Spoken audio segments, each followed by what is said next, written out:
এবার ইমাম গাজ্জালী রাহমাতুল্লাহ আলাইহি বলতেছেন তোমাদের গ্রামে কি কোনো মানুষ মারা গেছে কিনা?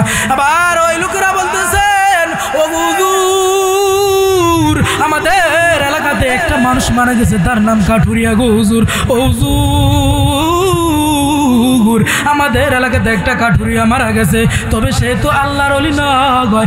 এবার ইমাম গাজ্জালী রাহমাতুল্লাহ আলাইহি বলতেছেন ওই কাঠুরিয়ার নাম কি? এবার বলতেছেন কাঠুরিয়ার নাম হলো আব্দুর রহমান। এবার ইমাম গাজ্জালী রাহমাতুল্লাহ আলাইহি বলতেছেন ওই এলাকার লোক, ও আমার ভাইরা তার বাড়িটা আমাকে একটু চিনাই দিতে পারবানি? এবার এলাকার লোকেরা তার বাড়িটা চিনাইয়া দিলেন। ইমাম গাজ্জালী রাহমাতুল্লাহ আলাইহি তার বাড়িতে গেলেন। যাওয়ার পর ইমাম গাজ্জালী রাহমাতুল্লাহ আলাইহি ভালো করে তাকিয়ে দেখতেছেন এমন একটা লোক, যেই লোকটা হাউমাউ করে কান্না করতেছেন আর বলতেছেন কে আসো আমার বাবার জানাজাটা দিতে পারবা? কে আসো আমার বাবার কবরটা ভালো করে দিতে পারবা? তোমরা কে আসো আমার বাবার ধারবা ভালো করে গোসলটা করাইতে পারবা? ইমাম গাজ্জালীটা দেখার পর ওই যুবক ছেলের কাছে চলে গেলেন। যুবক ছেলেকে ডাক দিয়ে বলতেছেন ও যুবক এমন কি ডাহা? এবার যুবক ছেলে বলতেছেন ও হুজুর এই লেখটা আমার বাবা মারা গেছে হুজুর, আমার বাবাকে জানাজা দেওয়ার মতন কোনো লোক নাই। ও হুজুর আমার বাবাকে কবর দানের মতন কোনো লোক নাই। ও হুজুর আমার বাবাকে দাফন দানের মতন কোনো লোক নাই। ও হুজুর আমার বাবাকে গোসল করে যে কবরস্থ করবে এমন একটা লোক নাই। এবার ইমাম গাজ্জালী রাহমাতুল্লাহ আলাইহি বলতেছেন এ যুবক আমি আসছি তোমাদের এলাকাতে তোমার বাবার জানাজা পড়ার জন্য। এবার এটা বলার পর এবার ইমাম গাজ্জালী রাহমাতুল্লাহ আলাইহি বলতেছেন হে যুবক সব কিছুর আয়োজন করো তোমার বাবার জানাজা হয়ে যাবে। এবার যুবক এবং ইমাম গাজ্জালী রাহমাতুল্লাহ আলাইহি সব কিছুর আয়োজন করা শুরু করলেন। সর্বপ্রথম কবর করার জন্য গেলেন। যাওয়ার পর দেখতেছে কবরের ভিতর থেকে খুশবুর ঘ্রাণ পায়। বলেন সুবহানাল্লাহ। এবার ইমাম গাজ্জালী বুঝতে আর দেরি হয় না। ইমাম গাজ্জালী এবার বুঝতে দেরি নেই যে লোকটা যে আল্লাহর ওলি। এবার ইমাম গাজ্জালী কবর করার পর যে সময় আসলেন এবার ওই লোকটাকে ধৌত করাতে নিলেন, ওই লোকটাকে গোসল করাতে নিলেন। নেওয়ার পর দেখতেছে ওই লোকটার থেকে খুশবুর ঘ্রাণ পাচ্ছে। বলেন সুবহানাল্লাহ। ইমাম গাজ্জালী রাহমাতুল্লাহ আলাইহি তিনি যে লোকটাকে ধৌত করালেন, দাফন করলেন, জানাজা দিবেন। জানাজা দানের পর ওই লোকটাকে জানাজা দানের পর কবরস্থ করা ফেলবেন। কবর দেওয়ার পর ওই যুবককে ডাক দিয়ে বলতেছেন, কাকে বলতেছেন? যেই কাঠুরিয়ার সন্তান, যেই কাঠুরিয়া মারা গেল ওই কাঠুরিয়ার সন্তানকে ডাক দিয়ে বলতেছেন এ যুবক একটু কি আমার কথা শুনবানি গো যুবক? এবার ওই লোকটা বলতেছেন ও হুজুর আপনি কি এমন আমার কথা বলবেন গো হুজুর? ও হুজুর কি এমন কথা বলবেন গো হুজুর? এবার ইমাম গাজ্জালী রাহমাতুল্লাহ আলাইহি বলতেছেন এই যুবক তোমার বাবা কি এমন আমল করতো যেটার জন্য জান্নাত পর্যন্ত তোমার বাবার অপেক্ষা করেছেন? কিন্তু দেখেন এই এমন একটা সময়, এই ফিতনার জমানায় এমন একটা সময় এখন বর্তমানে কত মানুষের আছে এশার বাদ জানাজা আছে না নাই? কিন্তু আল্লাহ পাক আমাকে এখানে আনেছেন, বলেন আলহামদুলিল্লাহ। এই এমন একটা সময় কত মানুষ আছে অ্যাক্সিডেন্ট হচ্ছে, আছে না নাই? এমন একটা সময় কত মানুষ মৃত্যুর সাথে পাঞ্জা লড়ছে, আছে না নাই? এখানে যে আমরা আসতে পেরেছি খুশি না বেজার? আরো জোরে বলেন। আল্লাহ পাক আমাকে এখানে আনেছেন, আপনাদেরকে এখানে এনেছেন, কত কুদরতে দোদর। আল্লাহ সবাইকে কবুল করবে না, আল্লাহ হাতে কিছু মানুষকে কবুল করবে। আমার পরে যারা বয়ান করবেন কত সুন্দর বয়ান করবেন, কিন্তু দেখেন মাহফিল কত বড়, প্যান্ডেল কত বড়, কত আয়োজন করেছেন, কিন্তু আজ মানুষ নেই। ঠিক না? এজন্য আল্লাহ বলেন যে তোমরা সব সময় আমার শুকরিয়া আদায় করবে। কার? আল্লাহ কোরআন শরীফের ভিতরে বলেন লা ইন শাকারতুম লা আযীদান্নাকুম ওয়া লা ইন কাফারতুম ইন্না আযাবি লাশাদীদ। কে বলেন? আল্লাহ পাক রব্বুল আলামিন বলতেছেন যদি তোমরা আমার শুকরিয়া আদায় করো, যদি তোমরা আমার শুকরিয়া আদায় করো, শুকরিয়া আদায় করলে আমি তোমাদের নিয়ামত বাড়াইয়ে দেব। কি দিব? আর যদি তোমরা আমার শুকরিয়া আদায় না করো, আর যদি তোমরা আমার শুকরিয়া আদায় না করো তাহলে আমি আল্লাহ তোমাদের থেকে নিয়ামত উঠিয়ে নিয়ে আমি তোমাদের জন্য কঠোর আযার ব্যবস্থা করে দেব। বলেন নাউজুবিল্লাহ। কে বললেন? আরো জোরে বলেন। এবার ভাইরা আমার ভালো করে মনোযোগ দেন। আমরা যে সময় দুনিয়াতে আসলাম, দুনিয়াতে আসার আগে এখনো তো আপনার সামনে মা আছে, চাচি আছে, আপনার ভাবি আছে, আছে না নাই? ভালো করে তাকিয়ে দেখবেন। আপনার ঘরে ছেলে হলে আপনার স্ত্রী বা আপনার নিজেকে আপনি প্রশ্ন করে দেখবেন, আমার ঘরে যদি আমার ছেলে হয়, আমার ঘরে যদি আমার মেয়ে হয়, আমি কি করি? সর্বপ্রথম ভালো করে তাকিয়ে দেখবেন। ওরে বাবা, ও যুবক ভাইরা, ও বন্ধুগণেরা, ও জাফরাবাদের মুসলমান, ভালো করে লক্ষ্য করে শুনুন। আমি দুনিয়াতে আসার আগে আমার মা, আমার বাবা, শুধু আমার মা দৌড়াইছে বান্ধবীর কাছে, আমার বাবা দৌড়াইছে বন্ধুদের কাছে, যাইয়া বলছো বন্ধু আমার ঘরে ছেলে হবে। আমার মা যাইয়া বলছেন, ওগো বান্ধবী আমার ঘরে মেয়ে সন্তান হবে, আমার ঘরে মেয়ে হবে, তুই বড় খুশি, আমিও বড় খুশি। এবার যে সময় আপনার বাবা বন্ধুকে বললাম, আপনার মা বান্ধবীকে বললাম, এবার এটা বলার পর যে সময় আপনার মা আপনার বাবা যে সময় রাত্রি হয়ে গেল, রাত্রি হওয়ার পর যে সময় এক বাসানা শোয়ার ময়দান আপনার মা বলতেছেন, ওগো স্বামী আমার ঘরে মেয়ে হবে, আমি বড় খুশি, তুমি একটা মিলাদের আয়োজন করো, ইমাম সাহেবকে আমার এলাকাতে আমার ঘরে দাওয়াত দাও।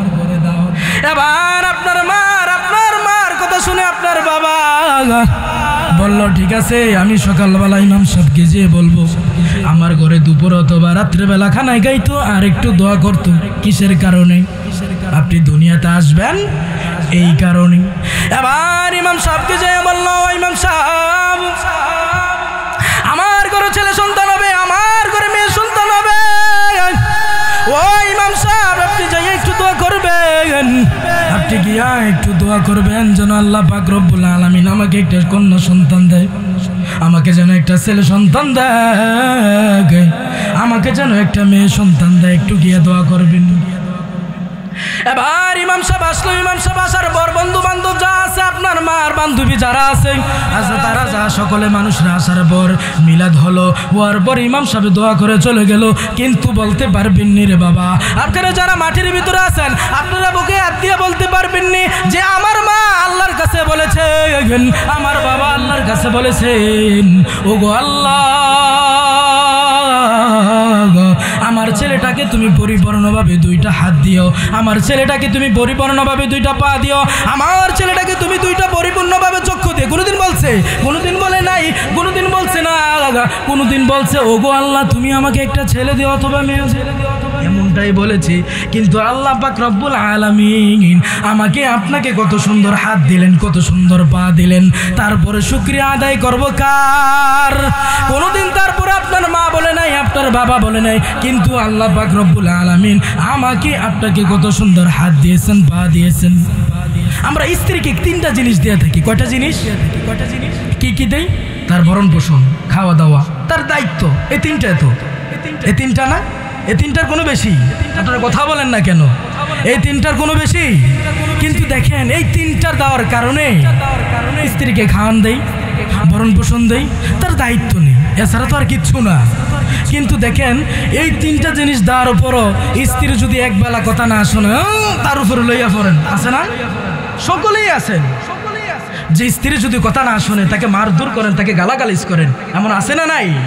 কিন্তু চিন্তা করে দেখেন আমার আপনার আল্লাহ, যেই রব আমাকে আপনাকে 60 বছর 70 বছর পর্যন্ত ওয়াল টাইম আল্লাহ এমনি ফ্রিতে অক্সিজেন দিয়ে রাখছে, যে আল্লাহ অল টাইম আমাদেরকে দুটো হাত লাড়াচাড়া করার মতন শক্তি দিয়ে রাখছেন, যে আল্লাহ পুরোটা অঙ্গ প্রত্যঙ্গে আল্লাহ পাক রব্বুল আলামিন আমাদেরকে সব কিছু দিয়েছেন, সেই আল্লাহ যদি আমাদেরকে রাগ দেখায়, আমরা কি দুনিয়াতে থাকতে পারবো? এক ফোঁটা পানি পান করতে পারবো? একটু দেখেন স্ত্রীকে তিনটা জিনিস দেওয়ার কারণে যদি স্ত্রী কথা না শোনে, তাকে মারধর করেন। আর যে আল্লাহ আমাকে আপনাকে সব কিছু দিয়েছে, দুনিয়াতে সূর্যের আলো দিয়েছেন, দুনিয়াতে আসমান দিয়েছেন, জমিন দিয়েছেন, হাত দিয়েছেন, পা দিয়েছেন, আল্লাহর দ্বার পানি নিয়ামত দিয়েছেন, আল্লাহ কত কিছু দিয়েছেন। একটা মাছের ভিতরে 3টা নিয়ামত দিয়েছেন, মাছের মাথা আলাদা স্বাদ, মাছের পেট আলাদা স্বাদ, মাছের লেঞ্জা আলাদা স্বাদ। তারপরে কি আল্লাহর শুকরিয়া আদায় করবো না? আমরা হইলো মাছ, আমরা মানুষরা হলো সবচাইতে বড় দুনিয়ার ভিতরে স্বার্থবাজ। কথা বলেন ঠিক কিনা? আমরা মানুষরা দেখেন, আল্লাহ পাক রব্বুল আলামিন চিন্তা করে দেখেন বালিশের ভিতরে আল্লাহ আমাদেরকে কি না দিয়েছেন, সব কিছু আল্লাহ পাক রব্বুল আলামিন আমাদেরকে দিয়েছেন, তারপরে শুকরিয়া আদায় করি না। আমাদের সমাজে, আমাদের গ্রামে এমনও মুসলমান আছে যেই মুসলমান সারাদিনে একবার আল্লাহর নাম নেয় না। এরকম আছে না নাই? এমনও মুসলমান আছে দেখবেন যে সুস্থতা থাকলে আল্লাহর নাম নেন, আর যেসব অসুস্থ হতে যায় সে সুস্থতা থাকলে 7 দিনে যেই খবর নিত আল্লাহর, সে একদিনে 1 ঘন্টা তার চাইতে বেশি নেয়। কথা বলেন ঠিক কিনা? আল্লাহর সবসময় শুকরিয়া আদায় করবেন। ভালো থাকেন, খারাপ থাকেন, মন্দ থাকেন, যে অবস্থা থাকেন সবসময় শুকরিয়া আদায় করবেন। কার? একদিন মুসা নবী আলাইহিস সালাম তুর পারে রওনা হয়ে গেলেন। তিনি তুর পারে যাইবেন। একটু ভালো করে মনোযোগ দিয়ে শোনেন, শুকরিয়া আদায় করলে কি হয় আর শুকরিয়া আদায় না করলে কি হয়। এবার একটু ভালো করে মনোযোগ দেন। মুসা নবী আলাইহিস সালাম তুর পারে রওনা হয়ে গেলেন। কার সাথে কথা বলবেন? আর জোরে বলেন, কার সাথে কথা বলবেন? মুসা নবী আলাইহিস সালাম আল্লাহর সাথে কথা বলবেন। আল্লাহর সাথে কথা বলার জন্য তুর পারে রওনা হয়ে গেলেন। এবার ইতিমধ্যে তিনি রাস্তা দিয়ে যাচ্ছেন। রাস্তা দিয়ে যিনি যাইতেছিলেন, মুসা নবী আলাইহিস সালামকে একটা বিদ্যুৎশূন্য লোক, জিন্নশূন্য লোক ডাক দিয়ে বললেন, ওগো পয়গম্বর, আপনি কোথায় যাচ্ছেন? একটু আমাকে কি বলবেন?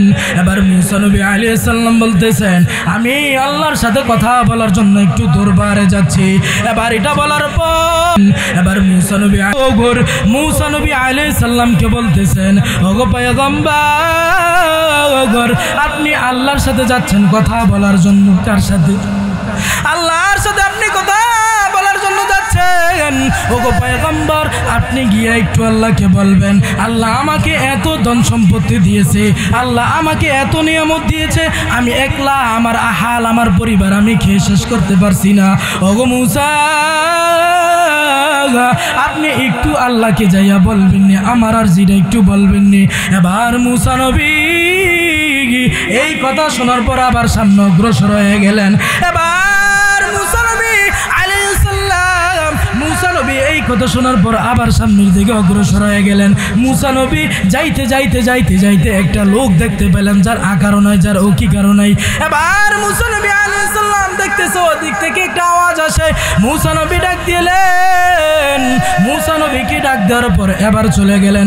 মুসা নবী আলাইহিস সালাম যেসব ওই ব্যক্তির কাছে যাওয়ার পর কাছে যেয়ে দেখে যার হাতও নাই, যার পাও নাই, আমরা গ্রামের ভাষা বলি তাকে প্রতিবন্ধী। যার হাত নাই, যার পাও নাই, তাকে আমরা কি বলি? প্রতিবন্ধী তো বলি না?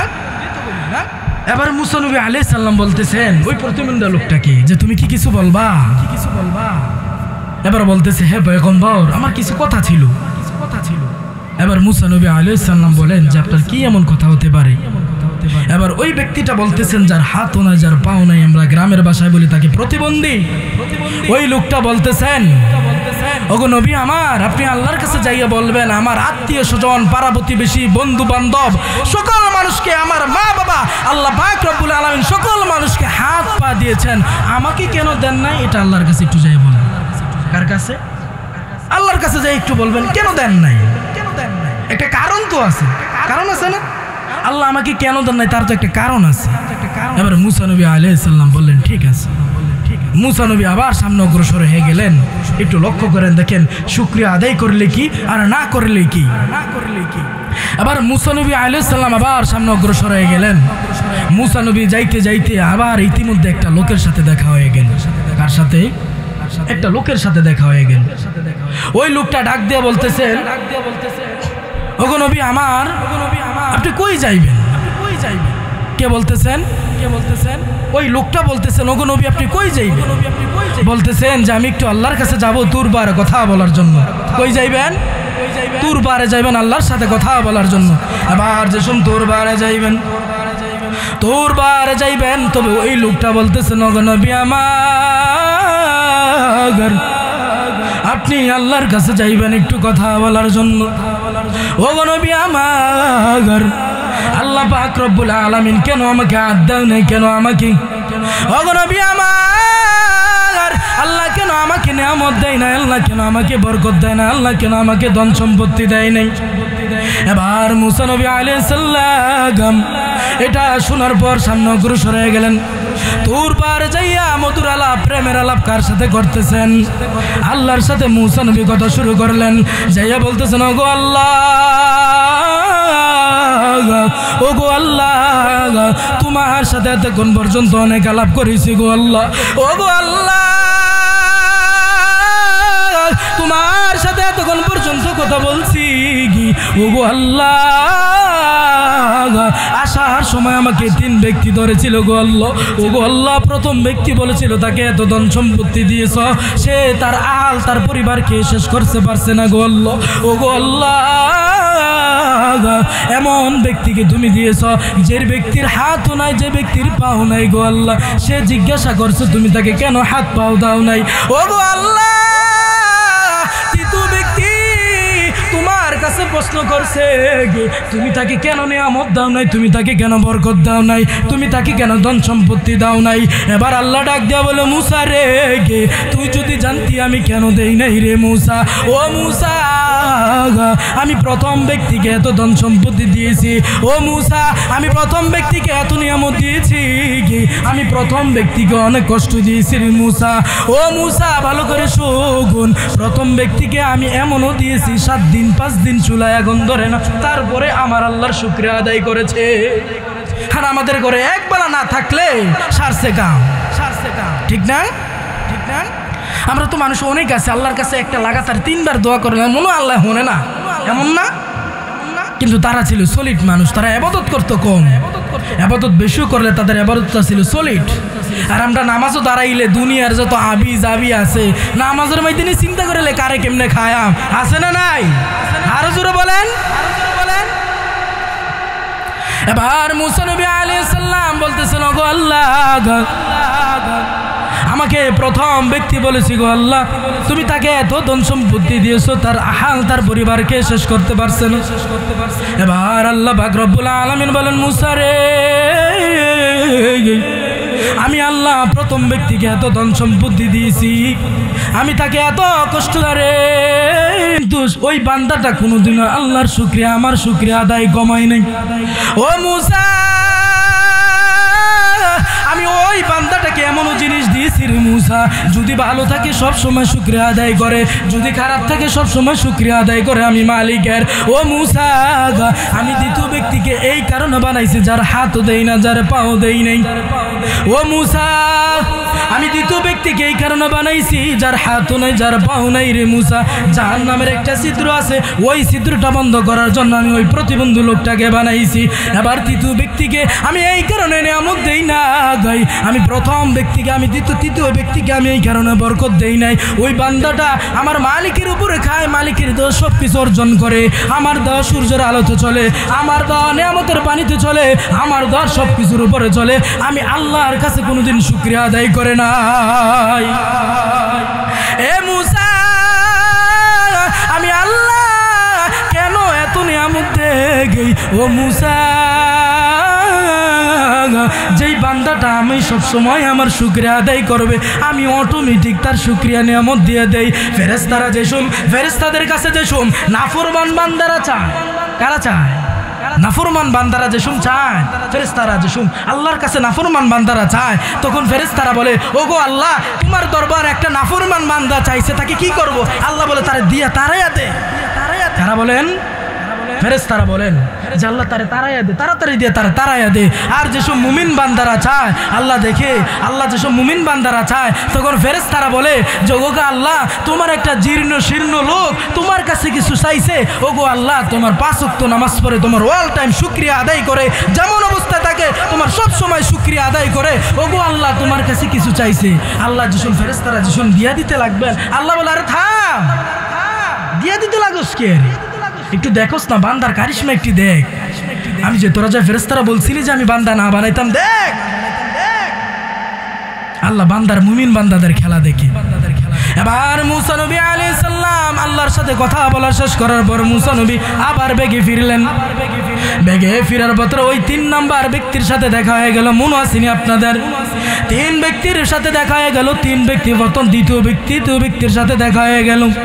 এবার দ্বিতীয় ব্যক্তি বলতেছেন, ওগো পয়গম্বর, আপনি কি কিছু আল্লাহর কাছে যায়া বলছেননি? আমার আরজিটা আল্লাহর কাছে বলছেননি? এবার বলতেছে, ও বান্দা, তুমি ও সব সময় মালিকের শুকরিয়া আদায় করবে। তুমি ভালো আছো, মালিকের শুকরিয়া আদায় করো। তুমি খারাপ আছো, মালিকের শুকরিয়া আদায় করো। ব্যবসাতে তোমার লস হয়েছে, মালিকের শুকরিয়া আদায় করো। তোমার ঘরের সংসারটা ভালো চলতেছে না, শুকরিয়া আদায় করো। আমার আল্লাহ তোমার ঘরের ভিতরে অবটনা দিয়েছে, শুকরিয়া আদায় করো। আমার আল্লাহ তোমাকে ঋণের গোস্ত ফালায় রাখছে, তুমি শুকরিয়া আদায় করো। যেই অবস্থা থাকো তুমি সব সময় শুকরিয়া আদায় করবে। কার? সকল প্রশংসা কার? প্রশংসা সবই কেবল তোমারই, প্রশংসা সবই কেবল তোমারই, রব্বুল আলামিন। দয়ালু মেহেরবান করুণায় ফুরান, দয়ালু মেহেরবান করুণায় ফুরান, আর কেহ নাই তিনি মালিক শেষ শেষ বিচারের দিন। শেষ বিচারের দিনকে আরো জোরে বলেন, আরো জোরে বলেন। এবার মুসা নবী ওই 3 নম্বরের ব্যক্তির সাথে কথা শেষ করার পর আবার সামনে অগ্রসর হয়ে গেলেন। ওই যে ব্যক্তি যার হাতও নাই, যার পাও নাই, এবার মুসা নবী আলাইহিস সালাম যার হাতও নাই, যার পাও নাই, ওই ব্যক্তির সাথে গেলেন। এবার গিয়ার পর বলতেছে, ও নবী আমার, আপনি কি আল্লাহর কাছে আমার আরজিটা পৌঁছেছেন কিনা? এবার বলতেছে, হ্যাঁ তোমার আরজিটা আল্লাহর কাছে পৌঁছে দিয়েছি, তবে আল্লাহ বলেছেন তোমার এমন একটা কথা বলেছেন। মুসা নবী বলতে চান, বান্দাটাকে বানাইছে এক প্রতিবন্ধী। বান্দাটাকে কি বানাইছেন? বান্দাটাকে কি বানাইছেন? আরো জোরে বলেন, কি বানাইছেন? বান্দাটাকে এমনিতে এক প্রতিবন্ধী বানাইছেন, আরো বানাইছেন একটা জাহান্নামের ছিদ্র বন্ধ করার জন্য। কি বন্ধ করার জন্য? জাহান্নামের একটা ছিদ্র বন্ধ করার জন্য বানাইছেন। এবার মুসা নবী আলাইহিস সালাম বলতেছেন, এবার বলতে চান না, ওই বান্দাটার কাছে বলতে চান না, বলেন না। ওই বান্দাটা যার হাতও না, যার পাও না, ওই বান্দাটা বলতেছেন, ওগো নবী আমার একটু বলেন না আল্লাহ কি বলেছেন। এবার বলতেছেন মুসা নবী আলাইহিস সালাম ওই উম্মতকে বলতেছেন, ও উম্মত, তোমাকে আল্লাহ বানাইছেন একটা জাহান্নামের ছিদ্র বন্ধ করার জন্য। ওই লোকটা সাথে সাথে বলেন আলহামদুলিল্লাহ, আলহামদুলিল্লাহ, আলহামদুলিল্লাহ বলতে দিলে আল্লাহ সাথে সাথে তার হাত পা দিয়ে দিছেন, তার হাত এবং পা দিয়ে দিছেন। এই নিয়ে আলহামদুলিল্লাহ, সুবহানাল্লাহ, আরো জোরে বলেন। সাথে সাথে তার হাত পা দিয়ে দিছেন। সাথে সাথে দেওয়ার পর মুসা নবী একটু রেগে গেলেন। হ্যাঁ, আমি এখন আল্লাহর সাথে কথা বইলাইলাম, আল্লাহ বলছেন তাকে একটা জাহান্নামের বানাইছে, এক লোকটারে বানাইছে প্রতিবন্ধী, আবার বানাইছে তাকে একটা জাহান্নামের ছিদ্র বন্ধ করার জন্য। লোকটার সাথে সাথে আলহামদুলিল্লাহ বলার কারণে আল্লাহ সাথে সাথে তাকে হাত এবং পা দিয়ে দিলেন। কেন দিলেন? এবার আল্লাহ ডাক দিয়া বলতেছেন, মুসা রে, যে সময় বান্দাটা আমি তাকে বানাইছি এক প্রতিবন্ধী, দ্বিতীয় বানাইছি জাহান্নামের একটা ছিদ্র বন্ধ করার জন্য। ওই বান্দাটা যে সময় আলহামদুলিল্লাহ বলছে, আমার আল্লাহর আরশটা পর্যন্ত কেঁপে গেছেন। বলেন সুবহানাল্লাহ। আমি আল্লাহর সহ্য করতে পারি নাই, আমি তাকে সাথে সাথে কি দিয়ে দিয়েছি? আমি সাথে সাথে তাকে কি দিয়ে দিয়েছি? হাত পা দিয়ে দিয়েছি। হাত পা দিয়ে চিন্তা করছেন, শুকরিয়া আদায় করলি কি আর না করলি কি? ভাই ও দোস্ত, আজ মরলে কাল 2 দিন, কয়দিন বাঁচবেন? আজকে যদি আপনি এখন মরেন, আপনি যদি এখন মারা যান, আপনার কাপড়গুলা খুইলা রাইখা দিবেন। আপনি হাতের ভিতরে যে স্বর্ণের আংটিগুলা পরছিলেন, রূপার আংটিগুলা পরছিলেন, আপনার স্ত্রী বলবো, আদরের স্ত্রী বলবো, আপনার ছেলেকে বলবো, আপনার মেয়েকে বলবে যে তোর বাবার হাতের আংটিটি খুইলা নিয়ে মানুষ নিয়ে যায়। কথা বলেন ঠিক কি না? চিন্তা করেন, হাতের আংটিটি আপনার রাইখা দিন। আপনি মারা যান, মনে করেন রাত্রে মারা গেছেন, আপনার দিনে জানাজা, কিন্তু আপনাকে রাতের বেলা ঘরে রাখবেন, আপনাকে বাইরে রাখবেন, ফরি দিয়ে রাখবেন, কিন্তু ঘরে রাখবে না, বিছানায় রাখবে না। আপনি একটু চিন্তা করেন, যে স্ত্রী ছাড়া আপনি দুনিয়াতে, যে স্ত্রী ছাড়া আপনি যেখানেই যান, স্ত্রীকে কল দিয়ে বলেন, ওগো কি খাইছো তুমি? ওগো তুমি কি খাইছো? আমার কাছে আজকে ভালো খানা দিছে, আমি খাইতে পারি নাই, তোমাদের মায়ায়। আমার জিটার কারণে আমি খাইতে পারি নাই, আমার মেয়েটার কারণে আমি খাইতে পারি নাই, আমার ছেলেটার কারণে আমি খাইতে পারি নাই। এতটুকু মায়া, যে স্ত্রীর জন্য এত মায়া করলেন, যেই ছেলেটাকে আপনি বুকে না নিলে ঘুমাইতে পারতেন না, যেই সন্তানটাকে আপনি না নিলে ঘুমাইতে পারতেন না, যেই স্ত্রীকে না দেখলে আপনার ভালোই লাগতো না, আপনি মারা যাওয়ার পর আপনার বাসা বাড়িতে দেখবেন, আপনি মনে করেন সকালবেলা মারা গেছেন, জোহরের সময় আপনার জানাজা, বিকালবেলা দেখবেন আপনার পার্শ্ববর্তী কোনো ঘরে আপনার জন্য, কোনো ঘরে দেখবেন আপনার চাচাতো ভাই, আপনার চাচা যেটা কোনো না কোনো ঘর পাক করবে, করবে কি করবে না? করবে। কিন্তু ওই ঘরে দেখবেন আপনার ছেলে আপনার মেয়ে বিকালবেলা খানা খাইতেছে। কথা বলেন ঠিক কিনা? আরো জোরে বলেন। এর জন্য মুসা নবী আলাইহিস সালাম এবার ওই দ্বিতীয় ব্যক্তির সাথে কথা হয়ে গেলেন। দ্বিতীয় ব্যক্তিকে বলতেছেন যে তোমারকে আল্লাহ বানাইছেন একটা জাহান্নামের ছিদ্র বন্ধ করার জন্য। এবার মুসা নবী আলাইহিস সালাম এটা বলার পর এবার মুসা নবী আলাইহিস সালাম বলতেছেন জাহান্নামের একটা ছিদ্র বন্ধ করার জন্য তোমাকে বানাইছে। এবার লোকটার সাথে সাথে আলহামদুলিল্লাহ বললেন। আলহামদুলিল্লাহ বলার সাথে সাথে আল্লাহ পাক রব্বুল আলামিন তার হাত এবং তার বাহু দিয়ে দিলেন। এবার ওই প্রথম ব্যক্তির সাথে মুসা নবী দেখা করতে গেলেন। প্রথম ব্যক্তির কাছে গেলেন, যাওয়ার পর বলতেছেন, এ লোক, তুমি এমন কি আমল করো গো যে আমলের কারণে তোমাকে আল্লাহ এত ধন সম্পদ এত নিয়ামত বাড়াইয়া দিয়েছে। এবার ওই লোক বলতেছেন, ওগো পয়গম্বর, আমি এমন কোনো আমল করি না গাই, আমি এমন কোনো আমল করি নাই গো। ওগো নবী আমার, আমি এমন কোনো আমল করি না যে আমলের কারণে আল্লাহ আমার এত ধন সম্পত্তি বাড়াই দিয়েছে। ওগো নবী আমার, আমি সামান্য একটা গাছ কাটি গো নবী। ও নবী আমার, আমি সামান্য একটা কৃষক গো নবী। দিনের বেলা আমি খেতে খামারে কাজ করি গো নবী। তবে একটা আমি আছি, যে অবস্থা থাকি আমি মালিকের সবসময় শুকরিয়া আদায় করি। আবার মুসা নবী আলাইহিস সালাম বলতেছেন, ও বান্দা, ও আমার উম্মত, হয়তো তুমি এই শুকরিয়া আদায়ের কারণে আল্লাহ পাক রব্বুল আলামিন তোমার নিয়ামত সবসময় বাড়াইয়া দিয়েছেন। কথা বলেন ঠিক কিনা? ওরে বাবা, এ জাফরাবাদের মুসলমান, এই গ্রামের ভিতরে অনেক মানুষ আছে। আজকে যদি মা বোনরা বলতো আমার গ্রামের ভিতরে একটা মাহফিল হয়, আমার গ্রামের ভিতরে সারাদিন কোনো মাহফিল হয় নাই, আমার গ্রামের ভিতরে মাসে কোনো মাহফিল হয় নাই, আমার গ্রামের ভিতরে কোনো বছরে একটা মাহফিল হয়, ওগো স্বামী আমার, ওগো সন্তান আমার, যা যা মাহফিলে যা, তাহলে আমার মনে হয় জাফরাবাদের মুসলমান যদি এই মাহফিল আসতো, আমার মনে হয় এই মাহফিলটা 3টা ফেন্টল পর্যন্ত গুলাইতো না। চিন্তা করেন, দিনই দাঁতের মধ্যে মানুষ কম। এখনো যদি আজকে কেউ আসতো, যদি তাকে 60 টাকা দিত, কোনো 1 টাকা দিত, তাহলে মানুষের অভাব হইতো না। কথা বলেন ঠিক কিনা? এবার দেখবেন আমাদের মুসলমানেরা ভালো করে আল্লাহর শুকরিয়া আদায় করতে তেমন কিছু লাগে না।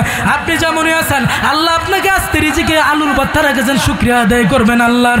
আপনি এবার কোরআন পড়তে জানেন না, আপনি মসজিদে যান, আপনি আল্লাহর ঘরে যান, 5 ওয়াক্ত নামাজ পড়েন। নামাজের আগে ইমাম সাহেবের নামাজের আর 10 মিনিট দাঁড়াইতে দেরি আছে, ইমাম সাহেব 10 মিনিট পরে দাঁড়াই যাবেন জামাতে। 10 মিনিট আগে মসজিদে গেছেন, সুন্নত আদায় করছেন, হাতে আছে আর 5 মিনিট সময়। কোরআনটা আছে মসজিদের, এমন কোনো মসজিদ নাই যেই মসজিদের তাকের ভিতরে কোরআন থাকে না। আপনি ওই কোরআনটা নেন, কোরআনটা নিয়ে আনার পর খুলে একটু দেখেন, কোরআন দেখলেও সব, কোরআন পড়লেও সব, কোরআন যেইভাবে দেখেন, কোরআন চুমা দিলেও সব। কথা বলেন ঠিক কিনা? ইমাম সাহেব নামাজে দাঁড়াই যাবেন, 5 মিনিট আর সময় আছে, ওই 5 মিনিটের ভিতরে আপনি কোরআনটাকে ধরেন, ধরে বলেন, ওগো আল্লাহ, আমি কোরআন পড়তে জানি না গো আল্লাহ, ওগো আল্লাহ, পরিবারের চাপে আমি মাদ্রাসায় পড়তে পারি নাই গো আল্লাহ, ওগো আল্লাহ, ছোট ভাইকে লেখাপড়াতে করাইতে যাই আমি পড়তে পারি নাই, ওগো আল্লাহ, সংসার চালাইতে যাই আমি কোরআন পড়তে পারি নাই গো আল্লাহ। আপনি বুকের মধ্যে নিয়ে আল্লাহর কাছে আপনার কথা বলেন, মনের ভিতরে যেই জমা কথাগুলো ছিল ওইগুলো আল্লাহকে বলেন, আল্লাহ দেখবেন আপনার নিয়ামত বাড়াইয়া দিব। আপনি পড়তে পারেন না, কোরআনটা একটু কইলা দেখেন, কোরআনটা একটু কইলা দেখেন যে কোরআনের ভিতরে কি লেখা আছে। আপনি আঙ্গুল ঘুরে ঘুরে ঘুরে ঘুরে দেখেন, ওরে বাবা, কোরআন যা পড়লে যে এত দাম, এখানে কি আসছেন আমাকে চেহারা দেখে না কোরআনের মহাব্বতে, এখানে আমাকে কিসের জন্য এনেছেন? আর জোরবেলা এখানে কিসের জন্য এনেছেন? আমার চেহারা দেখে এনেছেন না কোরআনের মহাব্বতের কারণে? ওরে বাবা, আপনি ভালো করে চিন্তা করেন, একটা কাঠের একটা কাঠ, যে কাঠটা আপনি রাস্তাতে দেখলে লাথি মেরে ফেলে দেন, ওই কাঠটা যদি কোরআন শরীফের সাথে রেল অনুযায়ী লাগে, ওই কোরআনটা যদি রেল অনুযায়ী লাগে, যদি লাগার কারণে সাথে সাথে আপনি রেলটাকে বাইরে সালাম করতে থাকেন, করেন কি করেন না? করেন আরো জোরে বলেন। আল্লাহ পাক রব্বুল আলামিন কত সুন্দর করে আমাদেরকে কত নিয়ামত কত কি সব কিছু দিয়েছে। কোরআন পড়তে জানেন না, কোরআনটাকে ধরেন, মসজিদে যান, মসজিদে নিয়ে একটু কোরআনটাকে বুকে নেন। পড়তে জানেন না, কি হয়েছে রে বাবা, একটু নেন না, একটু বুকে নেন, একটু বুকে নিয়ে তারপর আল্লাহর কাছে আপনার কথাগুলো বলেন। আপনি পড়তে জানেন না, কোরআনটা একটু খুলেন, মাঝে মাঝে একটু কোরআনটা চুপে দেন। এমনও মুসলমান আছে আমাদের ঘরে সংসারের ভিতরে, এমনও মুসলমান আছে আমাদের সমাজে, আমাদের এলাকাতে, প্রত্যেকটা ঘরে ঘরে দেখবেন কোনো না কোনো ঘরে কোরআন আছে। আবার এমনও ঘর আছে যেই ঘরে কোরআন পড়তে জানে না, দেখা কোরআন রাখে না, এমন ঘর আছে না নাই? চিন্তা করেন, মুসলমানের ঘর কিন্তু পড়তে জানে নাই, দেখা কোরআন রাখে না, আছে না? আসেনি? ওরে বাবা, ও যুবক ভাইয়েরা, ও বাবারা, দেখেন আজকে অনেক মুরব্বীরা এখানে আসছেন, সবাই আমার দাদার সমান, সবাই আমার বাবার সমান। ও বাবা, আপনি যদি কোরআন পড়তে নাই জানেন, একটু কোরআনটা ধরেন না, একটু কোরআনটা ধরেন, কোরআনটা ধুইলে একটু চুমা দেন, বুকে নেন, তাকে একটু বুকে নেন, দেখবেন আপনি শান্তি পাবেন, শান্তি পাবেন, আপনি তাকে শান্তি পাবেন। কোরআন পড়লে এত দাম। নামাজ পড়লে নামাজের ময়দান পড়েন, নামাজের ময়দান যতটুকু সূরা পারেন ইমাম সাহেবের কাছে যান, ও ইমাম সাহেব আমি সূরাগুলা পারি না, হায়াত নূতের কথা বলা যায় না, ইমাম সাহেবের কাছে যান। একটু আপনার যদি শরম লাগে আপনি নামাজ ব্যতীত যান, যাই ইমাম সাহেবকে বলেন, ও ইমাম সাহেব আমাকে একটু হায়াতটা বলে দেন। আমরা তো এমনও মুসলমান আছি নামাজই পড়ি না, আছে না নাই? আল্লাহ পাক রব্বুল আলামিন যারা নামাজ পড়েন না, রোজা রাখেন, তার জন্য এমন শাস্তি রেখেছেন, এমন শাস্তি রেখেছেন যে কোরআনের ভিতরে অনেক বাবার বলেছেন জাহান্নামের কথা, যে জাহান্নাম, যেই জাহান্নামের ৭০,০০০ শিকল দিয়ে জাহান্নামকে ধরে রাখতে পারবেন না। কথা বলেন ঠিক কিনা? যে কোরআনের কথা বলছি, ইমাম গাজ্জালী রহমতুল্লাহ আলাইহি তিনি একদিন ঘুমিয়ে গেলেন, ঘুমের মধ্যে স্বপ্ন দেখতেছেন। ইমাম গাজ্জালী রহমতুল্লাহ আলাইহি ঘুমের মধ্যে স্বপ্ন দেখতেছেন একটা লোক, একটা অমুক এলাকায় একটা লোক মারা গেছে, তাকে জানাজা দেওয়ানোর মতন, কাফনের মতন তাকে কেউ নাই।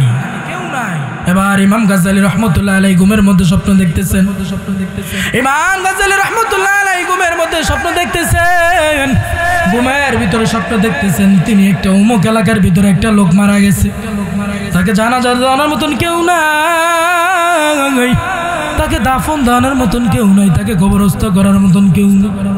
এবার ইমাম গাজ্জালী রহমতুল্লাহ আলাইহি ঘুম থেকে উঠিয়ে গেলেন, ঘুম থেকে উঠিয়ে গেলেন।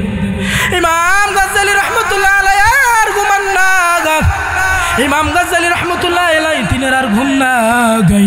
ইমাম গাজ্জালী রহমতুল্লাহ আলাইহি ঘুম থেকে উঠে গেলেন। ঘুম থেকে ওঠার পর ইমাম গাজ্জালী অপেক্ষায় আছেন কখন মুয়াজ্জিন আযান দিবে, কখন ফজরের আযান আদায় করব। এবার মুয়াজ্জিন যখন আযান দিলেন, আল্লাহু আকবার, আল্লাহু আকবার, মুয়াজ্জিন যখন আযান দিলেন, ইমাম গাজ্জালী রহমতুল্লাহ আলাইহি, ইমাম গাজ্জালী রহমতুল্লাহ আলাইহি ফজরের নামাজ আদায় করে সকাল আলোর পর অমুক এলাকা রওনা হয়ে গেলেন। এবার ইমাম গাজ্জালী রহমতুল্লাহ আলাইহি এলাকাতে রওনা হয়ে গেলেন। ওই রওনা হয়ে গেলেন, ওই যে লোকটা মারা গেছে ইমাম গাজ্জালী রহমতুল্লাহ আলাইহি স্বপ্ন দেখেছিলেন, যেই স্বপ্ন দেখেছিলেন ইমাম লোকটা মারা গেছেন, কিন্তু তাকে দাফন দেওয়ানোর মতন কেউ নাই, জানাজা পড়ানোর মতন কেউ নেই। এবার ইমাম গাজ্জালী ফজর ফজর নামাজ আদায় করার পর রওনা হয়ে গেলেন। এবার ইমাম গাজ্জালী রহমতুল্লাহ আলাইহি, ইমাম গাজ্জালী আবার ওই অমুক এলাকাতে গেলেন। এবার গিয়া বলতেছেন, ও যুবক ভাই, আপনি কি আমার একটু কথা শুনবেন নি গো? এলাকার মানুষদেরকে ডাক দিয়ে বলতেছেন, ও যুবক ভাইরা আমার, ও এলাকার মানুষরা আমার একটু কথা শুনবেন নি? এবার ইমাম গাজ্জালী রহমতুল্লাহ আলাইহি কথা সারা দেওয়ানোর জন্য অনেক লোক আসলেন। এবার ইমাম গাজ্জালী রহমতুল্লাহ আলাইহি কে বলতেছেন, ও হুজুর, আপনি কি এমন কথা বলবেন যে লোকরা আমাকে সামান্য লোকদেরকে ডাক দিয়েছেন? ইমাম গাজ্জালী রহমতুল্লাহ আলাইহি বলেন, তোমাদের এলাকা থেকে কোনো এমন লোক মারা গেছে যে লোকটা আল্লাহর ওলি ছিল। কি ছিল? এবার ইমাম গাজ্জালী রহমতুল্লাহ আলাইহি এটা বলার পর এলাকার মানুষরা বলতেছেন, হুজুর, আমাদের আমাদের এলাকাতে তো ভালো করে 5 ওয়াক্ত নামাজ পড়নেওয়ালা লোক নাই। ও হুজুর আমাদের এলাকাতে তো ভালো করে 2 ওয়াক্ত নামাজ পড়নেওয়ালা লোক নাই। আল্লাহর ওলি কোথা থেকে আসবে? এবার ইমাম গাজ্জালী রাহমাতুল্লাহ আলাইহি টেনশনে পড়ে গেলেন। ইমাম গাজ্জালী রাহমাতুল্লাহ আলাইহি হতে পারে আপনাদের এলাকাতে কোনো মানুষ মারা গেছে কিনা। এবার ইমাম গাজ্জালী হয়তো তাদের স্বপ্ন ঠিক হতে পারে, আমাদের স্বপ্ন ভুল হতে পারে। কথা বলেন ঠিক কিনা? আমরা ঘুমের মধ্যে স্বপ্ন দেখি কি যাদের তো বইরা গেছি, আরেকজনের লাউ চুরি করে লই আইলেছি, ঠিক নেই?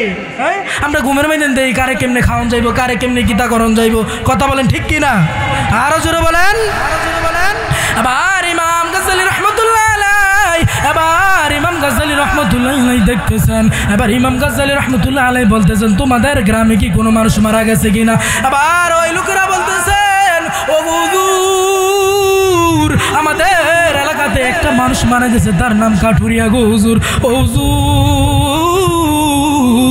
আমাদের এলাকাতে একটা কাঠুরিয়া মারা গেছে, তবে সে তো আল্লাহর ওলি নয়। এবার ইমাম গাজ্জালী রাহমাতুল্লাহ আলাইহি বলতেছেন ওই কাঠুরিয়ার নাম কি? এবার বলতেছেন কাঠুরিয়ার নাম হলো আব্দুর রহমান। এবার ইমাম গাজ্জালী রাহমাতুল্লাহ আলাইহি বলতেছেন ওই এলাকার লোক, ও আমার ভাইরা তার বাড়িটা আমাকে একটু চিনাই দিতে পারবানি?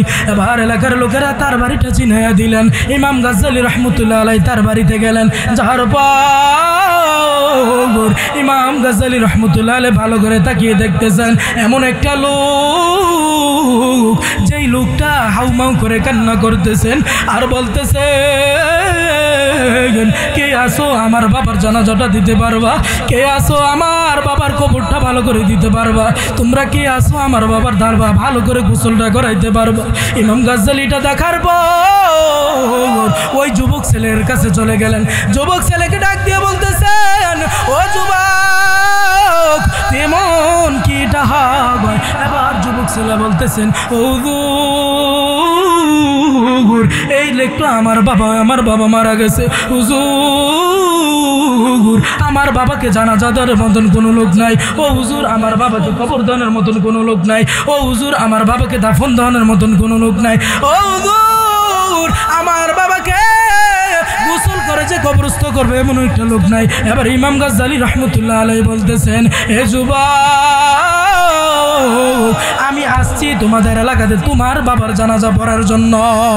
এবার এটা বলার পর এবার ইমাম গাজ্জালী রাহমাতুল্লাহ আলাইহি বলতেছেন হে যুবক সব কিছুর আয়োজন করো, তোমার বাবার জানাজা হয়ে যাবে। এবার যাবে এবং ইমাম গাজ্জালী রাহমাতুল্লাহ আলাইহি সব কিছুর আয়োজন করা শুরু করলেন। সর্বপ্রথম কবর করার জন্য গেলেন। যাওয়ার পর দেখতেছে কবরের ভিতর থেকে খুশবুর ঘ্রাণ পায়। বলেন সুবহানাল্লাহ। এবার ইমাম গাজ্জালী বুঝতে আর দেরি হয় না। ইমাম গাজ্জালী এবার বুঝতে দেরি নেই যে লোকটা যে আল্লাহর ওলি। এবার ইমাম গাজ্জালী কবর করার পর যে সময় আসলেন এবার ওই লোকটাকে ধৌত করাতে নিলেন, ওই লোকটাকে গোসল করাতে নিলেন। নেওয়ার পর দেখতেছে ওই লোকটার থেকে খুশবুর ঘ্রাণ পাচ্ছে। বলেন সুবহানাল্লাহ। ইমাম গাজ্জালী রাহমাতুল্লাহ আলাইহি তিনি যে লোকটাকে ধৌত করালেন, দাফন করলেন, জানাজাও দিবেন। জানাজা দানের পর ওই লোকটাকে জানাজা দানের পর কবরস্থ করে ফেলবেন। কবর দেওয়ার পর ওই যুবককে ডাক দিয়ে বলতেছেন, কাকে বলতেছেন? যেই কাঠুরিয়ার সন্তান, যেই কাঠুরিয়া মারা গেল ওই কাঠুরিয়ার সন্তানকে ডাক দিয়ে বলতেছেন হে যুবক একটু কি আমার কথা শুনবানি গো যুবক? আবার ওই লোকটা বলতেছেন ও হুজুর আপনি কি এমন আমার কথা বলবেন গো হুজুর? ও হুজুর কি এমন কথা বলবেন গো হুজুর? এবার ইমাম গাজ্জালী রাহমাতুল্লাহ আলাইহি বলতেছেন এই যুবক তোমার বাবা কি এমন আমল করতো যেটার জন্য জান্নাত পর্যন্ত তোমার বাবার অপেক্ষা করেছেন? বলেন সুবহানাল্লাহ। যার জন্য জান্নাত অপেক্ষা করেছেন কে বলতেছেন? ইমাম গাজ্জালী রাহমাতুল্লাহ আলাইহি ছেলেটাকে ডাক দিয়ে বলতেছেন ওগো ছেলে তোমার বাবা কি এমন আমল করতো যে আমলের কারণে তোমার বাবার জন্য জান্নাত অপেক্ষা করতেছে? এবার যুবকটা ডাক দিয়ে বলতেছেন ও হুজুর আমি জানি না আমার বাবা কি এমন আমল করতো, তবে আপনি আমার মাকে জিজ্ঞাসা করতে পারেন, আমার মা ভালো করে বলে দিতে পারবে আমার বাবা কি আমল করতো। দেখছেন স্বামী স্ত্রীর মহব্বত, দেখছেন। আবার ইমাম গাজ্জালী রাহমাতুল্লাহ আলাইহি যুবকটাকে বললেন এ যুবক তোমার মাকে একটু ডাক দাও, পর্দার আড়ালে তোমার মার সাথে একটু কথা বলবো। এবার ইমাম গাজ্জালী রাহমাতুল্লাহ আলাইহি ওই যুবক ছেলের মার সাথে কথা বলতে শুরু করলেন। যে কাঠুরিয়ার বউর সাথে কথা বলতেছে, ওই কাঠুরিয়ার বউকে প্রশ্ন করলেন, ওগো মা, আপনার স্বামী কি এমন আমল করতো যার জন্য জান্নাত অপেক্ষা করতেছে? আবার ডাক দিয়ে বলতেছেন, হুজুর আমার স্বামী তেমন কোনো আমল করতো না গো হুজুর, আমরা বড় গরিব ছিলাম। ও হুজুর, বড় গরিবের কারণে আমার স্বামী সারাটা দিন কাঠের কাঠ কেটে, আমার স্বামী সারাটা দিন কাঠ কেছে, আমার স্বামী সারাটা দিন গাছ কেটে এনে বাজারে বিক্রি করে, বাজার থেকে যেই টাকা পায় আমার স্বামী এটা দিয়ে আমার জন্য চাল আনে, খাদ্য আনে, ঘরের খাবার আনে। ও হুজুর, এই কয়েকটা জিনিস দিয়ে আমাদের পেট চলে। হ্যাঁ হুজুর, আমি তবে বলতে পাইরাম আমাদের ঘরের ভিতরে এমন একটা বই, যেই বইটা আছে ওই বইটা আমি তেমন চিনি না গো হুজুর। ওই বইটা ধরে আমার স্বামী প্রত্যেকটা দিন কান্না করতো, ওই বইটা দেখতাম আমার স্বামী প্রত্যেকটা দিন কান্না করতো। আমি দেখতাম না বইটা কোনোদিন দইরা পড়ছে, আমি দেখতাম না কোনোদিন দইরা বইরা ভালো করে পড়ছে। ও হুজুর, ইমাম গাজ্জালী রাহমাতুল্লাহ আলাইহি বলতেছেন, আমি দেখতাম আমার স্বামী প্রত্যেকটা দিন ওই বইটা ধরে ধরে আঙ্গুলগুলো ঘুরাইতো আর চোখের পানি ছাড়তো। এবার ইমাম গাজ্জালী রাহমাতুল্লাহ আলাইহি বলতেছেন, এমন কি বই হতে পারে তোমার? এবার ইমাম গাজ্জালী রাহমাতুল্লাহ আলাইহি বলতেছেন, ওগো মা, এমন কি বই হতে পারে যেটা আমাকে একটু দেখাইবানি? এবার ওই মা যাইয়া তাকের থেকে আইনা একটু ইমাম গাজ্জালী রাহমাতুল্লাহ রাতে দিয়া দিল। ইমাম গাজ্জালী রাহমাতুল্লাহ আলাইহি খুলে দেখেন এটা আল কোরআন। এবার ইমাম গাজ্জালী রাহমাতুল্লাহ আলাইহি কোরআনটা ধরে দেখতেছেন, একটু ভার লাগে কোরআন শরীফটা। এবার ইমাম গাজ্জালী রাহমাতুল্লাহ আলাইহি ভাবতেছে এটার মনের ভিতরে কি আছে। ইমাম গাজ্জালী রাহমাতুল্লাহ আলাইহি কোরআন শরীফটা খুলে ফেললেন। কোরআন শরীফ যখন খুলে ফেললেন দেখতেছেন কোরআনের প্রত্যেকটা পৃষ্ঠা ভিজা। এবার ইমাম গাজ্জালী রাহমাতুল্লাহ আলাইহি ডাক দিয়ে বলতেছেন, মা গো, ওই কোরআনের পৃষ্ঠাগুলো প্রত্যেকটার ভিতরে আঙ্গুলের ছাপ কেন রয়েছে? ওগো মা, প্রত্যেকটা পৃষ্ঠার ভিতরে কেন আঙ্গুলের ছাপ রয়েছে? ভিজা গন্ধ কেন পাচ্ছি গো মা? এবার বলতেছেন, হুজুর, আমার স্বামী দেখতাম প্রত্যেকটা দিন ফজরের নামাজ আদায় করে কোরআন শরীফটা 10টা মিনিটের জন্য লইতো, লয়ের পরে দেখতাম আমার স্বামী পড়তেও জানতো না, প্রত্যেকটা দিন দেখতাম চোখের পানি ছাড়তো আর আল্লাহর কাছে কান্না করতো। কোরআনের দাম আছে না নাই? আরো জোরে বলেন। এবার ইমাম গাজ্জালী রাহমাতুল্লাহ আলাইহি দেখেন, ওগো মা, এই বইটার মধ্যে কি কি পড়তো আপনি কি জানেন না? এবার বলতেছেন, ও ইমাম গাজ্জালী রাহমাতুল্লাহ আলাইহি, আমি এতটুকু জানি সব সময় কান্নাকাটি করতেন আল্লাহর কাছে। কার কাছে? কোরআন পড়লে লাভ আছে না নাই? এই কোরআনের কারণে আপনি জান্নাতে যাইতে পারবেন। ওরে বাবা, অনেক কবরের ভিতরে সময় শর্ট, অনেক কবরের ভিতরে যেসব মারি দেখবেন অনেক ফেরেশতারা কবরের ভিতরে লাশ খুঁজে পাইবেন না। কি পাইবেন না?